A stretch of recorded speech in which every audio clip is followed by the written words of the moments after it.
Welcome to the Next Best Thing. I'm your host, Andrea Cline-Thomas. Now, I say this podcast is about career and life transitions, but we do have a heavy focus on careers. But today we're going to talk about life, especially when life truly starts life in. And how do you navigate your next when you're put in a situation that is truly out of your control? So joining us today is my good sis, Neysa Taylor. She's a mother, she's a communications executive, and author of Congrats on Your Engagement Letters to Tiffany. Neysa, thank you for Hey, joining me today. thank you for having me. Thank you. I'm I know you're so probably sick of I'm me so happy calling we're having this you, conversation. talking about how great your podcast is. So, No, I love it. I love it. Because I listen to the episode so much that I don't know how it's landing. So that's always good reinforcement. So I appreciate that. yeah. Um, Let me just back up for folks to give them our background. Okay. So I met Neysa when I was a reporter at News Channel 5 in Nashville, the CBS affiliate, and Neysa was a manager on the assignment desk, which is like the dispatch center, like lots is going on. But my first memory of you, Neysa, is when I got there and you're like, "Are you okay? Where do you live?" And then I got an email. This is where you get your hair done. This is where you get your nails done. Oh, for the hair lady, if she don't answer, here's another person because sometimes she don't be answering. And then here's a church. You go to church. Here's a church. Uh, all the things to get All me the things. together. All the things, and that's like really your personality is that you are such a go-to resource of like you've got all the people, you know everybody, and you are just like a resource. If Nasa has, she will always give, and so that's just what I always like appreciated, and it always makes me laugh because that is my first memory of you. I'm like, oh, this is so nice. Well, when people come to Nashville, they don't know about the Black community of Nashville. Like, you don't hear Right. about it, right? You hear about Music City, not knowing that it's from Fisk and that, all these things. So, whenever Black people come to the station, I want to make sure you get the Black Girl Starter Kit. So that way your transition is a little bit easier. You know what I mean? Because it can be lonely in a new city, it can be lonely moving Mhm. somewhere. And I want to help make that transition a little bit, easier. So, Yeah, it was greatly appreciated. It's super duper helpful. So as we start the podcast, this is how I describe you. How do you describe yourself? oh, wow. Um, I don't know if I have like a boilerplate or like a elevator pitch for myself. I am a storyteller. I am a person who's working on being a human being, not a human doing. I struggle with that frequently. Ooh, Yes, ooh! I was gonna say that that's growth, new for me. growth, Growth. It is. Um, growth. I know. I know. And I'm a Hmm. person who's always evolving. I think I used to kind of Hmm. Michael Jordan is great. He throws the ball up, it goes into the hoop. And I always wanted one gift that I was like, let it be the one. I know that's the one. And I didn't get Yeah. a one. I got a plethora of gifts, which I'm grateful for. But sometimes Hmm. I'm like, can I do this? Can I do this? And can I? And I'm like, you can. Different seasons, maybe, but I'm getting used to evolving over time and just like, oh, this is who I am now. Okay. So it's interesting. I love it. I think that's so true. I think that's so true. And watching you, like, I think that's so true because you do a lot of things really, really well. And you also go hard in everything that you do. I do. Everything. Like, there's no half stepping, there's no excuses, no, there's a strategy, there's a plan, there's an execution. You are You correct. iterate, you execute some more. You are So, correct. no, You I are love that. correct. I love that. To a downfall sometimes, though, right? I'm learning to give myself more grace, and I'm learning that my timeline is Yeah. not always the Lord's timeline, and that's okay too. So, growth, Yeah. Well, we're going to talk about how you learned that, especially in the last few years. girl. And, as we said in the news business, we don't bury the lead. So I was like thinking about like, how do I start this? Like, how do I start this conversation? And then I came across your IG post and it's from December 1st, 2022. And it says 3 years ago, 3 years goes by so fast. I was cocky in 2020 and thought I could push through grief quickly. In 2021, I realized there was more work to be done. In 2022, I realized the work is never over, but I see very clearly now. You're missed, you're loved, you'll always be. And that with your picture of Chris. And Of so course. explain to people who Chris was and yeah, Yeah. explain where that post came from. Explain that to them. Okay. So Christopher was my husband. Christopher is the girl's father. And I use those tenses intentionally. Right. Um, we were married for a very, very long time, college sweethearts. As I said at the funeral, actually, we were kind of like Whitley and Dwayne with a lot of love and hip hop thrown in for good measure. Because, you know, you were there. There's a whole book about it. It wasn't always a smooth journey. Mm-hmm. To be quite honest, it was a very rocky journey. There was infidelity and just all kinds of stuff. Which sounds crazy on this side of it, but there's also a lot of love, right? And so Lots of love. lots of love. And so Christopher had cancer multiple times and then passed away in December 1st, 2019. Um, the end of 2019 is a blur. And then 2020 is the pandemic, right? And Yeah. so we're all at home, which is exactly where I needed to be. I know the And pandemic it was stopped horrible. you. It stopped It me. stopped you. It forced you to stop because you were a doer. Exactly. Exactly. I was so focused on, the kids and all that. And 2020 came and it set everybody down. Horrible things happened. Millions of people passed away. It was not a good thing for the world. For me personally, I did not have to fake it. I'm at home 24/7. I'm with my kids 24/7. We got to redefine who we were as a trio now. Instead of a big family of six anymore, we were a trio. Um, and what does that look like? We got to mourn by ourselves. We got to have good days and bad days without friends inviting you out for dinner, or because I have great friends. I have an amazing friend circle and they will definitely fill the gap. But in that moment, they didn't get a chance to because of the pandemic, which is actually a good thing. I didn't have to put on a mask. I didn't go out somewhere and fake, oh, I'm happy, I'm good. No, there are days I'm going out of bed. I ain't got to get out of bed. It's okay, you know? And so 2020 was really a time of just reflection and healing. And I thought that, okay, now I'm better. The world's open, we're back out there. And then in 2021, I realized, no, I wasn't good. Like I took some Hmm. time off from work. I was so not good. Um, and then after that, I was like, What does okay, that mean, not good? What does that mean, not good?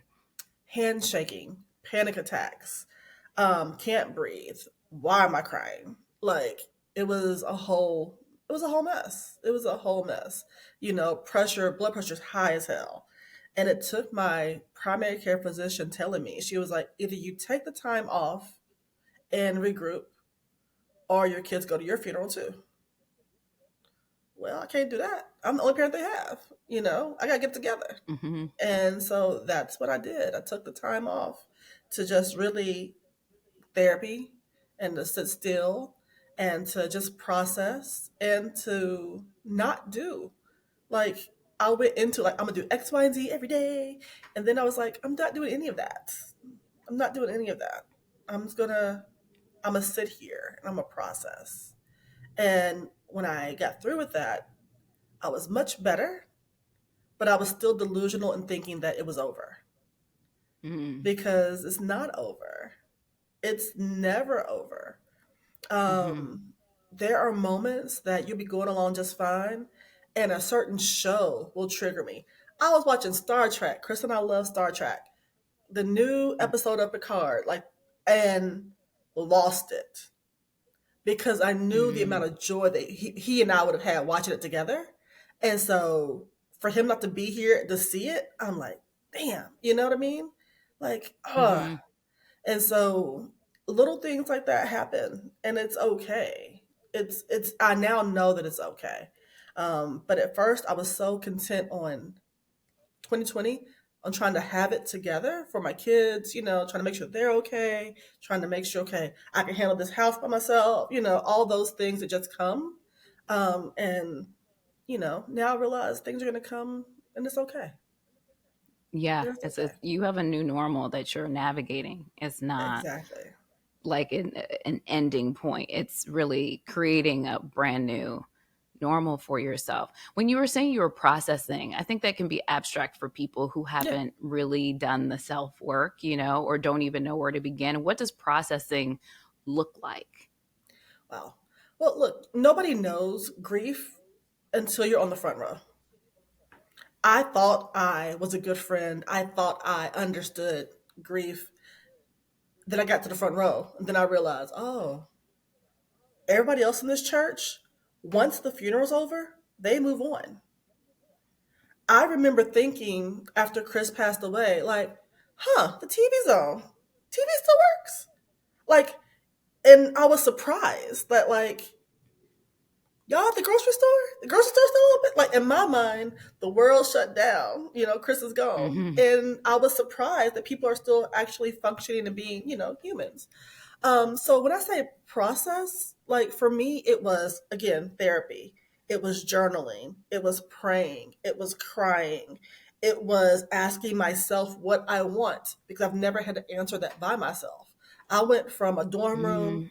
to me and Chris's house. I never lived by myself. I didn't Ever. know that. Ever. I knew that y'all were together from sophomore year at the Tennessee State University, The by the Tennessee State way. University, yes. Which of course was founded on Juneteenth, which is when we're recording this, which makes me very happy. But yes, Yes.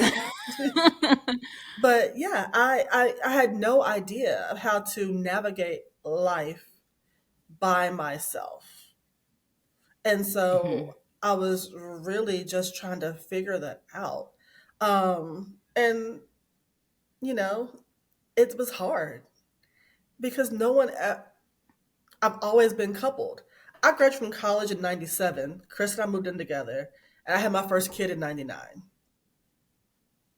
So I've always had to answer for other people, right? I always Hmm. thought in the collective what's good for us, not always what's good for me. And now I get to ask what's good for me, especially because my children are now adults, right? Hmm. Hmm. So that's interesting. Like, what do I like? Like, I could order food and not worry about somebody eating off my plate. I could order whatever I like and not have to share. Like, random weird things like that. But I'm like, oh, I can buy these groceries and it's okay. I can put tomatoes in everything because Chris didn't like tomatoes, but I love tomatoes. Tomatoes for everybody, like little things. And I'm like, oh, that I just never had to think about. So trying to but redefine who I am. knowing you, how did you give yourself permission I didn't. My to body do did. that? I didn't. Your My body body did. did. Okay. My body did. My body responds when I'm hard headed. The term hard head, soft ass was made for me. It was made for me because I'm that one. I wish I could learn all the time to care for self without being some tragedy, but I'm just that person. So I'm trying to do better about it now. But I didn't give myself permission to do it. My body was literally falling apart. Like when I say my hands would shake, I could not breathe, panic attacks. That's really where I was. So I had to stop Yeah. because I was no good to anybody that way. Mm, got it. Got it. So it had to happen in terms of like the response had to be in a way that you could receive it. And that was the way that you could receive it. It was very literal, tangible, Correct. undeniable. Yeah. And that you had to Yes. receive it. Um, but I obviously, gosh, I was worried about you. I'd always call Faith and be like, well, how's Neysa? Because I know she's not going to talk about how's Neysa doing. You're right. she she all right. She's like, she's coming along. She's okay. She's okay. She's coming along. But it's like to see you now still, just it's still not been that long, No, honestly. Especially when you count the pandemic, it's like the pandemic years are just kind of like, I don't know, a blur for everybody, and girl. it doesn't feel like, I don't know. Um, but to see where you've come from, though, like you are really, I saw that you said something like you posted something like you're rebranding your life, like that is just, it's Yeah, different, and you are different. You are I am. fundamentally a different person. Your foundation's the same, but you are just, in terms of how you show up, is different. What did all of this kind of teach you in terms of how you're showing up for yourself and how you look at life? Taught me that life is finite, right? It's not a game to be played with. It is definitely finite. So in addition to Christopher being gone, I was diagnosed with autoimmune disease as well. And so all of those Mm-hmm. things together are making me much more intentional now. Like remember I said, hard head, soft ass is made for me.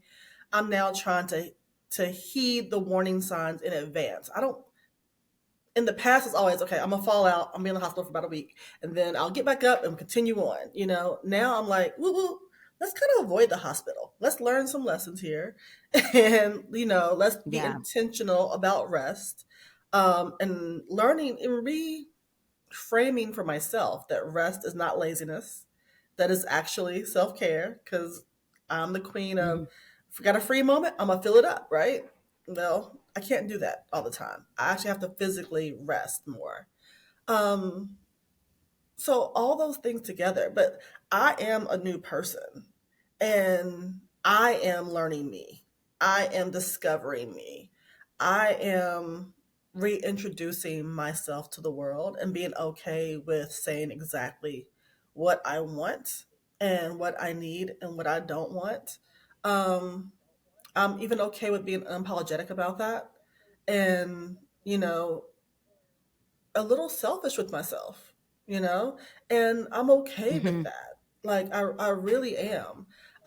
Things that don't serve me, I let go of. And it's like, it's okay. It's all right. I'm not so hell bent on, I'm going to make it work, right? I used to set myself on fire to keep everybody warm.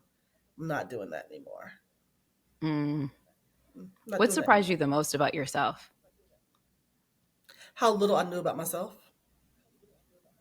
I like to say that I'm always self aware, and I think that I am, but really realizing like you have no idea of what you want. Like, even thinking about when I change homes, I was looking at a home and I'm like, oh, I need this, this, and this. I'm like, wait a minute, do I like that? Or is it Mm. a family home that I'm buying and looking at? Like, do I really want that amount of space? Do I want something modern? Do I want this? And I had no real idea. And so I'm like, interesting. Like, just little things like that I didn't know about myself that I've had to really learn and try to figure out. Like, I repainted the entire house, and I love it. But like, I'm like, did I choose this color initially? I painted it early on. Like, did I choose this color because I really love it? Or did I choose it because it fit our lifestyle then and I knew that he would like it? Like, trying to figure all that out. And so I'm just like, it's just all those little things come into play and it sounds so trivial, but it all plays a part in just like the makeup of who you are. And so I am enjoying getting to know myself. I don't write resolutions. I write whole stories about, what does the perfect life look like to me, and I write Mm. it down, like everything. How does my hair look? How big is my butt? All the things. I write it all out. How much Not how money big I'm is your making. butt. Yeah, all of it. And then I look at my life and like, okay, if this is the ideal life I have in my head, and this is my Hmm. actual life, where are I misaligned? Where am I misaligned? And Right. how can I move from here to here? And if I'm not moving from here to here, then is this really what I want? Or is what I've been conditioned to say that I want, you know? And so trying to Hmm. figure even that out is interesting. That's so cool. You talk a lot about marriage and relationships. Um, And I've learned a lot. Not that I'm near any of it, but Me either anymore. um, but what do you? I mean, you lived your vows. You I did. lived, girl. You lived your vows. What do you kind of? What are your thoughts about? Uh, well, first, let me say, are you open to love again? Are Ooh. you ready? Okay. Hmm, I don't know. Okay. So it's funny for those who watch Run the World on Stars. There's an episode, and it was very amazing scene, well written scene, and I was like yelling, "Take my draws and my heart!" Like, come on! And I'm like, wait a minute, I don't give away my heart. Like, I don't give away my heart. But it was funny because I was like, would I give my heart? Like Mm-hmm. I don't know. I don't know. I dated? Yes. Have I cared for Mm-hmm. people? Yes. Have I been in love again? No. I Mm-hmm. have loved people because I'm a loving person. I care deeply about Yeah. people. Yeah. Um, I'm still not comfortable being vulnerable. Mm-hmm. I'm cool dating. But I'm not always cool being vulnerable in the dating space. So it's kind Mm-hmm. of transactional, cursory. Transactional sounds very horrible, but I don't go very deep, right? And Right. so Right. I'm working on that slowly, but very slowly. Mm-hmm. But I am open to finding a person to date consistently and monogamously. I don't know at this moment if you ask me, would you get married again? I don't know if I would do that again. Mm-hmm. Not that I don't believe in marriage, but I've been there, done that. And when I think about marriage today, at this age, there's a very different conversation. Someone asked me actually, like, do you still believe the things in your book? And I do.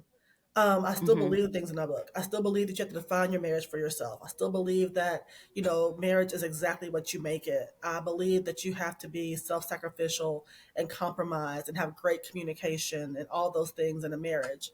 Um, but for me to take those vows again at this stage right now, I'm going to say it's a long shot at this moment. Now, of course, as I say that, something will happen tomorrow and I'll be off my feet, right? Because I make plans and Right. God laughs at me, so it's okay. Right. But yeah, I don't know if I'm ready to be the level of vulnerable that it takes to have a successful marriage. Yeah. What would you tell somebody going into a marriage right now? It's June, it's summertime, it's like wedding season. It's wedding season. It's Yeah. wedding season, and you talk a lot about that. What do you, having lived your vows in a way that you never anticipated when you took them, and you were just a baby when you got Yeah, married? I really was. Yeah. Um, So, what would you tell somebody getting into a marriage right now or thinking about it? Number one, do you like this person? Or do you like their potential? I think too many people marry Clark Kent expecting Superman. And you got to marry Clark and love Clark. If that's who you're marrying, you got to love Clark. He might not ever put on that cape. So, do you love Clark or do you love the potential, this fairy tale you've told yourself? And I think, that women especially do that. We'll marry somebody's potential. And, that's great if you want to sit there and do struggle love for 1,000 years till you get to the potential. But also, that person might never put on that cape. So, do you really love that person? Also, are you communicating honestly about who you are and what you want? I think that so many people get in a relationship or engaged and put on this persona, this Claire Huxtable version of who you think a wife should be. And that mantle is too heavy and it's too much. So you need to make sure that you guys define the roles of marriage the way you guys want to. I don't give you a prescription for marriage, but you make sure that you guys communicate. Ask your spouse, what does a spouse look like to you? And don't just Hmm. assume that you know. He might like, I want 3 meals a day and this, that, and that. And she might be like, I want you to do X, Y, and Z. And those job descriptions are neither one that you want to do. but people don't sit down at the table and talk. We want to have bedroom talk in the bed, and we want to, talk in passing. Mm-mm. Pen and paper. You would never take a job without talking through the benefits, the requirements, all those things. But we Mhm. get in love without having these conversations. And I'm like, why do we leave business practices at the business door? Make sure you bring those with you. You're wrapping it in love, but you have to have some real tactical conversations about what you want and what they want to see if those even align. And then revisit that on a regular basis, on a regular basis, because who you marry is not the same person you have 5 years in. So you have to Mhm. stop and pause and have these retreats and all those things to figure out. I know it sounds like the anti-romantic version, but it's the real version. It's the managing life together and supporting each other version. And you can't if you're not aligned on goals and vision. But Nasa, but I felt the Lord. The Lord told me. That's it. Yeah, that's what I've heard. That's what I've heard. Yeah. Um, like, Is it the Lord? oh, Is it the Lord or your biological clock? Is it the Lord right. or the fact that you want to be a pretty princess for a day? Because a lot of that comes into play too, right? And in this society, and we're not going to go super deep, but women are celebrated when you give birth and when you get married. You get to have showers, people listen to all the things you say, you're in charge more so than you've probably ever been in your life. So, are you craving the party and the spotlight, or are you craving the marriage? Because people will spend a whole year planning every detail of their wedding and not plan anything for their actual marriage, and then wonder why it falls apart. Like, you have to plan for the marriage. The wedding's nothing. The wedding is nothing. I'm always amazed when people spend a gazillion and trillion dollars on a wedding. 'Cause I'm like, it's nothing.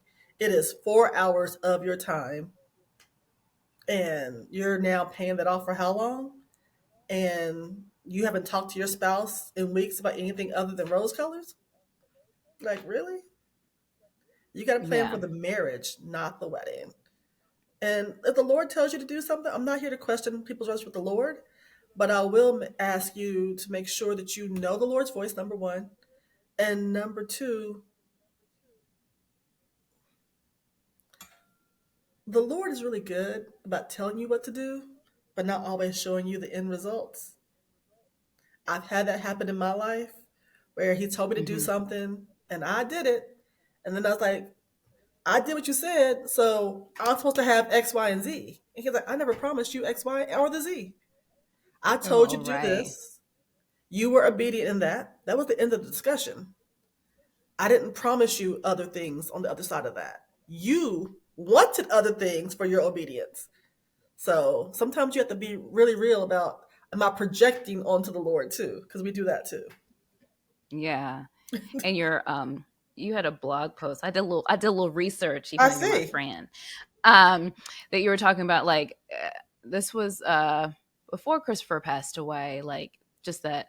Oh, I think it was about hospice, and you're just like, I never imagined that I would be dealing with hospice. I never imagined that I'd be dealing with cancer. I never imagined, like, and it was just talking about how, like, relationships, about this, that you have to talk about a lot of different things, and that these vows are, like, for real.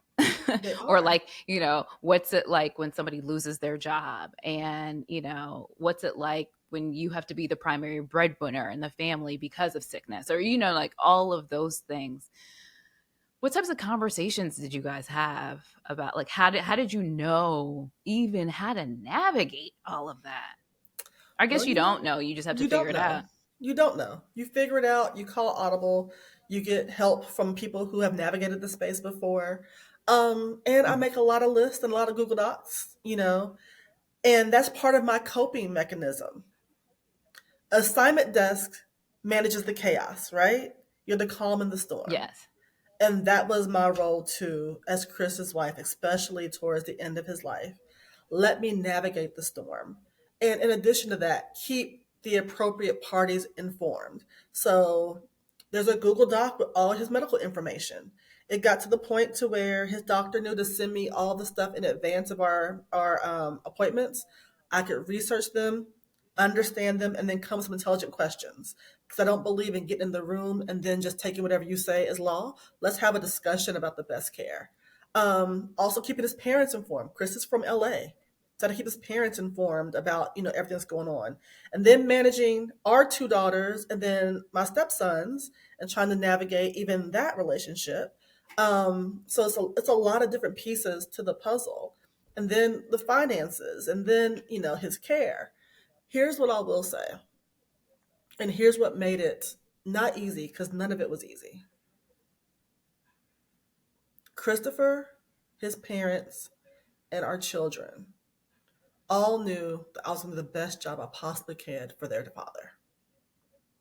Mm-hmm. You know, they trusted me and they knew that I was going to care for him above and beyond what anybody else could do. Yeah. And that was something that I took seriously. That was something that I had a lot of help in. My mom came and stayed for a long time to help me because in the middle of everything, Chris died December 2019. I changed jobs in October 2019. Mm-hmm. And so here I am navigating a whole new job, trying to be present for that. And also my husband is dying. Like, it sounds crazy to talk about, but I on my cell phone, I had a baby monitor in my room so I could watch him while I'm at work. Even though my mom was here, I could still watch my husband. So if I wasn't in a meeting, I'm watching Christopher and working. You know, the hospice nurse would come. I'm talking to her through the speaker, like, let's talk this out. Um, and then when I got home, I changed clothes and let my mom go off duty because she'd been on duty all day, and I'd take over. And we just made it all work. Um, but the trust was there. Like, this wasn't Mm-hmm. the first time, right? I was battle tested already. I mean, you know the story. I was battle tested. So his mom, Mm-hmm. his family, our daughters knew that, and Christopher himself knew that I would do nothing except for make him as comfortable and as happy as I could, um, until he was gone. And that's what I did. Even the day before he passed away, he was really just agitated, super agitated. He was nonverbal at that time. And the doctor said you have to give him his morphine every hour, around the clock. Mm-hmm. So every hour, around the clock. So, you might doze off a little bit as time. Um, and Mm-hmm. when the hospice nurse came again that morning, she was like, it's close. And I told her, he's not going to go Mm-hmm. yet. And she was like, what? I said, my mama's not here and my hair's not done. And she was like, I said, he's not going to go with my hair looking a mess. And he's not going to go with nobody here to hold me. My mom got here an hour before and my hair was done before because I did that mug up. But I'm like, he's not going to leave until someone's here to take care of me. And he didn't. And he didn't. Mm. So it's hard. I have It's peace really in knowing hard. that I did the absolute best I could by Christopher. I was not, You I never did. professed to be a perfect wife. I am not. I was not. There have been many mistakes, many infractions. And I mean, that's just the story that I have to, tell the world and be totally transparent. Not perfect by any stretch of the imagination. Again, a little love of hip hop in there. But there was a lot of love there. And I can have peace knowing that I did my job till the end. To the end. You did. Yeah. You did. Ooh, Neysa, you did. You really did. So this new Neysa, come on now. Outside Neysa. Outside Outside, Neysa. outside Neysa. Outside's different though. Outside's different. I ain't been Oh, outside in a right. long So when time. you went outside, yeah, you ain't been outside. Like it's Woo. dusty. The outside Mm. is a little dusty. Um, Got some what do asbestos. you? What do you? You're right. What they say is pee in the dating pool. Yeah, Um, definitely. what are your dreams for yourself now? Like as Neysa, as an individual, what are your dreams for yourself? So my dream for myself is, and I said this the other day, I'm a big deal. The rest of people don't know it yet. Like, and I think I've played Mm-hmm. myself, and I've always been a behind the scenes person. Like, and Mm-hmm. it's okay to now want to be more in front of the camera. I've done a lot of Mm-hmm. behind the scenes things throughout most of my career. And, now I'm moving more into positions where I'm much more visible. Um, and Mm-hmm. I'm okay with it. Like, I'm okay with that, you know? Um, I dream of a vacation life. And it Oh doesn't yes, mean me. girl, to hear that coming from I you. know, Ooh, I ooh, know, y'all don't even know. Y'all I don't know. even know. That's a You know, big deal. it That's a really is. big deal. The seed was planted in October of last year. No, March of last year. I was in New Orleans, which I love New Orleans. Everybody knows me, knows that's my favorite place in the Mm-hmm. whole wide world. And I was talking to my daughters, and I was like, if I lived in New Orleans, I'd be a whole different person. You wouldn't even know me. And my oldest said to me, why do you have to leave the state to be your best version of yourself? Ooh, ooh, she came for you. Ooh, she came for you. Right? What do you do with that? What do you do with that? You're right. You know, you sit there, you take it, right? And you'd be like, a child shall lead them. Look, lead me. So I was like, okay. And so recently, I'm like, I want a vacation life. And it doesn't mean a life that I'm always on vacation, but too many people, myself included, we work, work, work, and try to find 2 weeks of reprieve somewhere and then Mm-hmm. come back to the grind again. And I'm like, that's not how I want to live. I want to be super intentional about everything that I'm doing. Of course, there'll be times when everything can't bring you joy, but damn it, 80% of my life should bring me joy. I'm working this life. I get one life, you know? I don't want to subscribe to the black woman's mantra of, strong black woman, and I'm gonna do X, Y, and Z, and my joy will come in the by and by. Do I believe in the by and by? I do. Mm-mm. But at the same time, I don't believe I'm supposed to suffer forever or just, survive. I want to thrive. I want to Mm-hmm. have time in the sun. I want to do what I want to do. I want to have brunch and mimosas. I want to, make the money that I should be making to afford the life that I want and still be able to give back to the community and raise these kids. That's what I want, and I will figure all of that out. I have a great job now, that I really do enjoy. I have the podcast that I love. I'm thinking Yes. about writing again. I actually have not put pen to paper yet, but I'm leaning that way.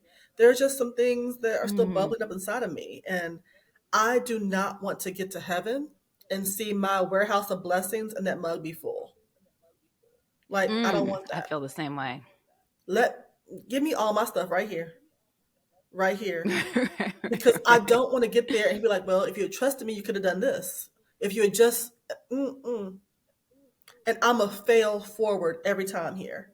Every step that I've Mm-hmm. made in the past 3 years has not been productive. I've made a lot of mistakes. I put a whole studio in my house and have been to Home Depot and the store entirely too much trying to design this daggone studio. But I'm failing forward and I'm owning every mistake Yeah. that I make. And I'm okay with it. And I'm also okay with telling people what I'm not going to do. Like, I'm just not going to do that no more. It's okay. Mm-hmm. Yeah. This makes me so clap. This makes me so excited for you, Nasa. Like this is y'all don't even understand. Y'all don't even under.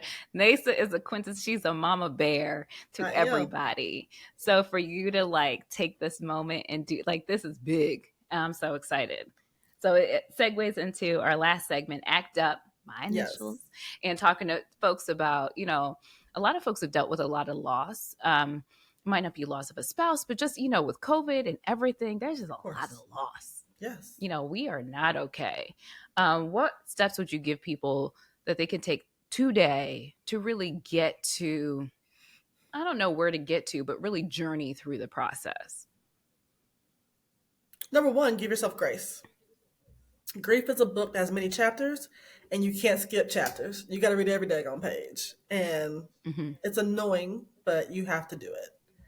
Number two, sit still. Like, sit still. You can't always be in motion trying to outrun grief. Um, you have to really sit with it and process it and learn how you're going to honor and talk about someone even when they're not here. Like, I'm still in the house that Chris and I had. And so the kids and I sat down and we talked about when we changed out some photos. I said, we still honor your father. We're not going to live in a museum to your father. And that was a conscious decision to help everybody move forward. Chris's ashes are still on my fireplace in the other room right next to us. But I'm not going to consistently, surround myself with all these moments and make it a mausoleum. No, this is where we live and breathe. This is where we entertain. This is our home now. And we have to make it so. And so you can't do that work if you're not sitting still, if you're always trying to run to the next thing. um and I guess finally, That's big. yeah, finally, do you, whatever that looks like. Get back to what brings you joy. If it is a spouse that's passed away or a partner, there's a lot of compromise that comes with being coupled. There's a lot of things that you don't do that you might enjoy doing. There are things that you compromise because you're like, oh, well, he didn't like this, so I'm not going to do that. That kind of thing. um Try to figure out what those things are that you put on the back burner and see if they still fit you. Some of them may, some of them might not, right? But you'll never know until you go and do, and it's going to feel weird. It's going to feel weird. Very weird, especially as a black female who was married. I always say that my safety is predicated on me navigating whiteness and maleness every day, right? That's just, Mm-hmm. you have to navigate those things to be safe. So now I'm uncoupled, I'm untethered. So if I'm out and about, who's gonna miss me if I don't come home? Like, what practices do I put in place for that? You know what I mean? Like, when I go somewhere, I had a Mm. spouse walking with me to wherever I was going. Now I'm walking by myself. That changes where I park. That changes how I move a little bit. And so learning to navigate all of that takes a minute. And it can be scary. The first time the lights went out in my house during a storm, I was like, I'm here by myself. Like, it was scary, you know? I have really tall ceilings. Changing a light bulb. I'm like, who gonna do that? It's all these things you have to learn. And it's a slow process, but you'll get there. And you'll learn about, I can call a handyman. I got a friend who's tall, I got other things to make these Yeah, things happen. right. But you learn how to navigate it differently. And it's a total shift. It is a total shift, but it can be done. But you're going to have to make time to do you, give yourself grace, and sit still. Those are the three, I would say. That's it. I love it. I love it, Nasa. I'm so proud of you. Oh, I'm here for all of it. I'm just so proud of you and how far you've come and how you're navigating this and your beautiful daughters who are just You've raised them so well. Y'all, both of y'all raised them so Four well. good And girls. they're I out can't here in the complain. world and they're flourishing and they're They are. beautiful and they're grown. I don't know how they're grown. They're They were grown, babies grown. 2 seconds ago. Like they were just little people two I seconds know. ago, but they're out here grown. Um, Gosh, I'm just so proud of you. I'm proud of you. Like when I call you, I'm seriously proud of you. Like you're out here doing all the things, flourishing in this whole new season. Talk about the growth you've seen in me, baby. It's reflected in you too. I see it in you. Well, thank you. We encourage each other. That is true.